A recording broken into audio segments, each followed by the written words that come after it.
Okay, so to continue with the little detail work on my Alberg 37 project, I built new companion way boards. The old teak ones, they were completely rotted out, of course. I mean, not really rotted out, but beyond repair, and I didn't like them anyway, so I'm gonna show them a little bit later on in the video how they actually look like.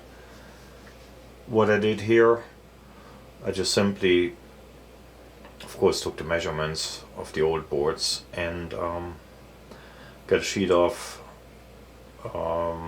plywood and overlaid it with a couple layers of fiberglass and epoxy resin. So yeah, that's how they're gonna look like. What is the, well, at least the raw form, you know, they're not painted yet. So I'll have to work some details. And the idea is once they're done, they're not going to be as pretty as the original ones were. And to be honest, I don't give a shit. I don't do pretty, I do functional. Pretty is for little girls, not for grown men. Anyhow, so yeah, they're going to be definitely more sturdy. I use some aluminum strips on the edges, simply for the fact they're, number one, to get the exact spacing, so I have a little bit of play, not too much, not too little, so I can easily pull them out without them getting hung up, but they're not going to rattle around like actually the old ones did. And also on the edges, the aluminum strips, so the boards are not getting laid board against board, so it just protects it a little bit better.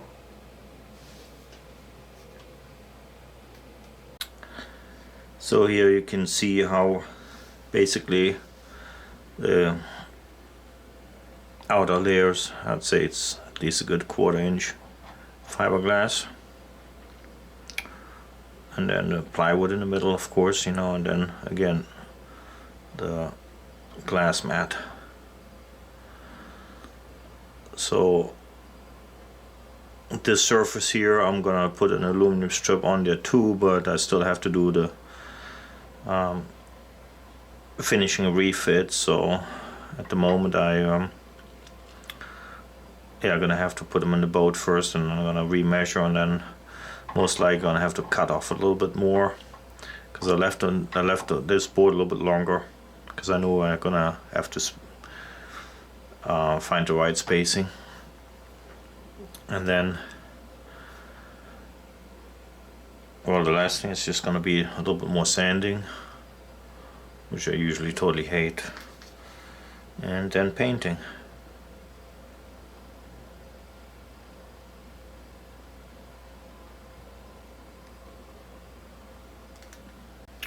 So yeah, the finished edges, they're gonna have those aluminum strips on there. I simply used black RTV silicone between the aluminum and the boards. For once, you know, it keeps, of course, the moisture out. It has an adhesive effect on them, and well, compensates for a little bit of intolerances in the cut, because I just basically freehand cut this with a circular saw, and I'm not really that good at it, so it came out alright. I had a little tabletop saw, but of course, like sometimes when those things sit around for a while, they just crap out. But I think it's gonna be good enough. And yeah, those are the surface how the upper and the lower board meet as you put them in the companionway. And then the idea is going to look like this.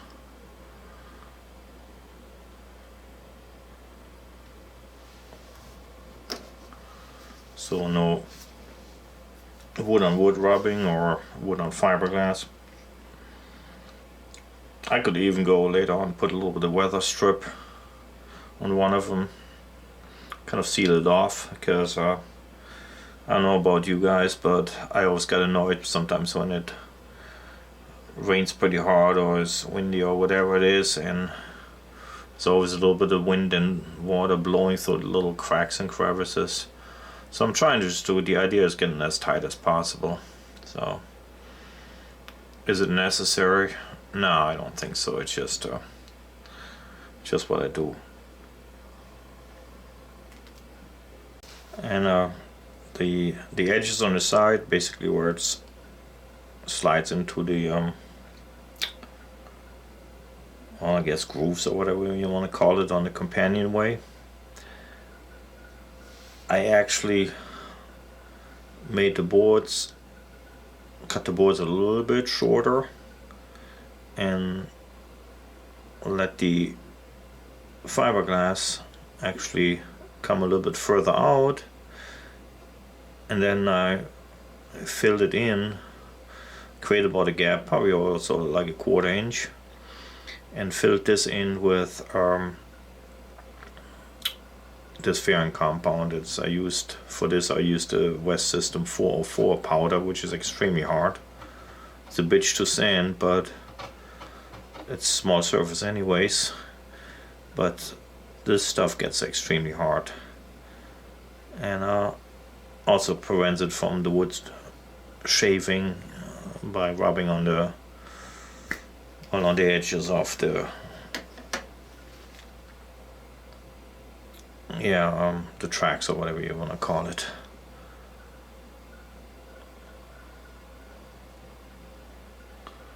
My thing really is that I want to do it, go a little bit overboard in the shit right now, because I'm not getting any younger, and the idea is that hopefully maybe one day I can actually live on my boat. Well, at least that's the plan, and I just simply don't want to keep working on it. I just want to enjoy it at one point in time in my life. I don't like working on it.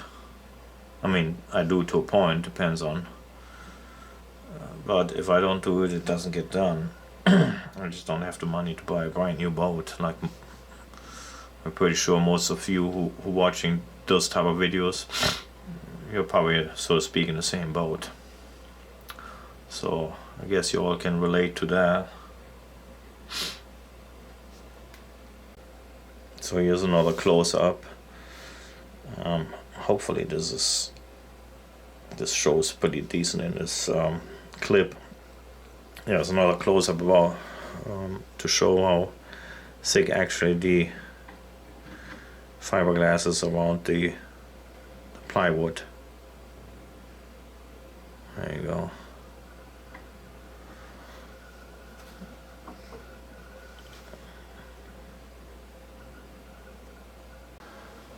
So yeah, basically this is the finished project. Yeah, project, I guess. Well, like I said, except I have to still do a little bit of detail work and the painting, but I'm gonna continue on this clip, and I'm gonna show also how it's gonna fit in there in the companionway. I watch a bunch of other clips on YouTube how people do it. I mean, it's a common thing. People just have to redo their companionway boards, slats, or whatever you want to call it. And I'm aware if you can buy several different types of material. There are manufacturers who offer different type of fiber boards, plastics, or whatever. Well, to me it's like this. I'm tired of chasing shit down, and there's nothing local around where I live. There's just a regular home improvement stores, like the large ones like Home Depot and Lowe's. So I just buy regular wooden boards there. And as far as, you know, asking any kind of a store clerk for specific things, it's just, I get annoyed because there's those people that just asking dumb questions. So, well, what are you using it for? And then they're all baffled when you try to explain them all. I'm going to build new companionway slats for my boat, and then it's a waste of damn fucking time to tell those idiots what you want. Chasing it down online, yeah, you don't know what you really get unless you have, you know, you've bought them before. But you could probably find stuff on eBay and what have you, or certain marine suppliers. But then again, then you have to go by the measurements, and in the end you don't know what you get. So the simplest thing for me was I still had lots of fiberglass mats laying around. Some really good stuff actually. The resin is not all that expensive. You don't really need much for something like that. And I think it's going to be very strong. It definitely won't distort, you know, especially with the aluminum reinforcement that keeps it in line. But also once the fiberglass is laid on this plywood, it completely seals it up. There's no more moisture going in. If there's no moisture going in, the wood won't distort. Okay, so I'm gonna stop this here because I know it's gonna get boring, and I continue on when I get ready to fit them in, and then yeah, like I said, I'm gonna show how it looks then. It won't be pretty, but it's gonna be functional. So here I have my new companionway boards. Yeah, I think it came out pretty good. I'm probably gonna leave it that gray color because my hull is gray, and I may paint it white. I don't know yet. Depends on how it's gonna look once the boat is done, but I'll leave them like that for now. So I'm pretty happy the way they came out. They fit pretty tight, and I replaced the original teak rails with aluminum strips here and there. Down here was some kind of a little teak ledge too. I completely took this out because shit just gets rotted out, and it doesn't make sense to me. So anyhow, so yes, they just fit pretty well. Got the aluminum strips in the back just to get the right space here. So that's this, and then the lower one. Yeah.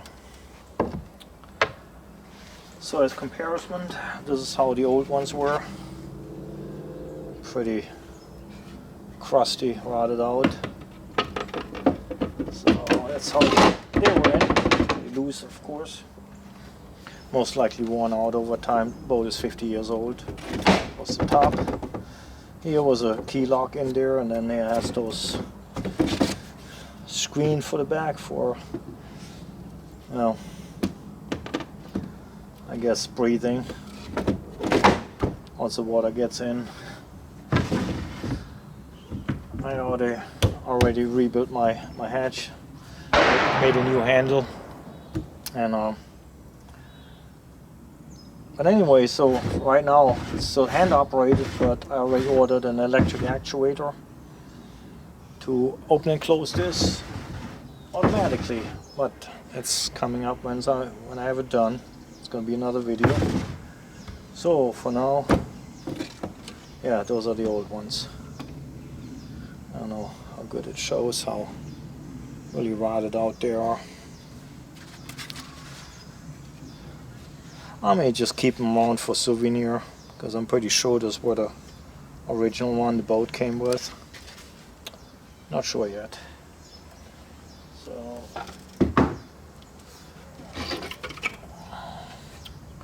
and the lower one, kind of like cut in 45-degree angle, so that the water just go from the outside. Yep, so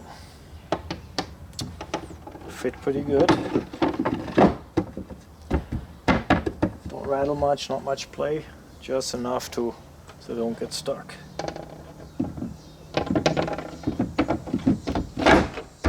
That's that. I got a very small gap here, just enough to clear the hatch. Originally, this hatch had a little place so you could slide it almost close and then lift it up and set it on top over it. Well, I don't like that. I don't like this thing rattling around, so I made it, I tightened it up by basically mounting slider blocks here and there, and they're actually now sliding on this rail, which I didn't do before. They were sliding actually on top of the cabin deck. I don't know if that was originally designed like this or not, I don't know, but that's what I did now. So that's that for now.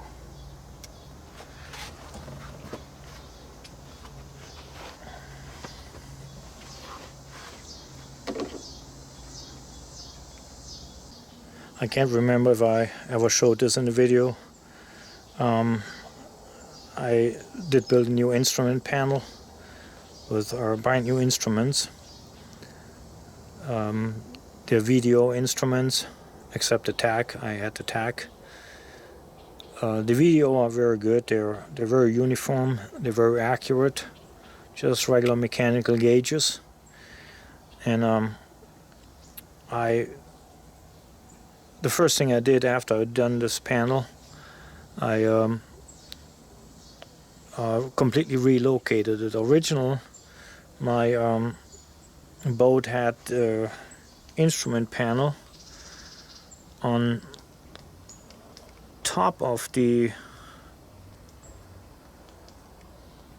cockpit. So let's see, let me turn this up a little bit.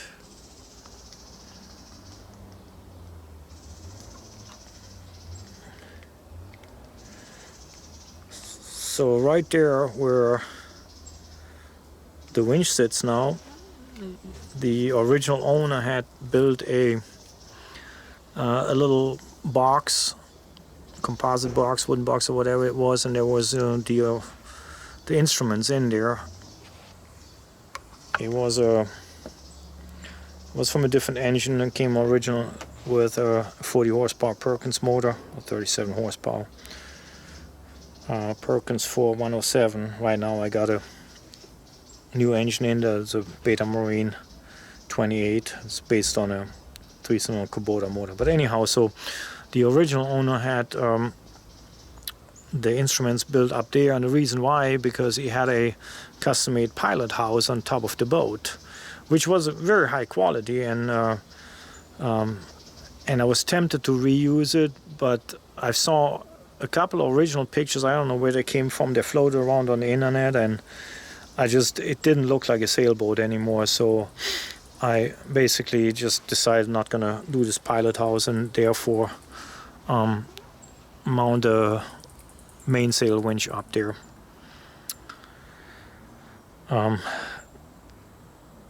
I don't know the original owner of this boat.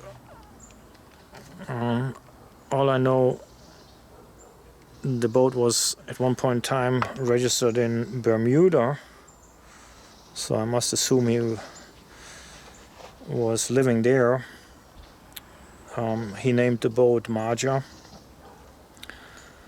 and it used to be actually a yawl, and I just don't like dealing with a second mast and second sail, so I took the back mast off anyways and leave it off. So anyhow, so yeah, after whoever owned this boat before or originally, and maybe you can see this video by chance. I don't know if what the person's name was, but would be nice, to maybe get in contact. Yeah, the original name of this boat was Marja, registered in I believe Hamilton, Bermuda at one point in time, and also could find under the paint something like Toronto, Canada. So yeah, that's a little bit the history. Hull number 113. Anyway, so that's it for now, and like always, thank you for watching.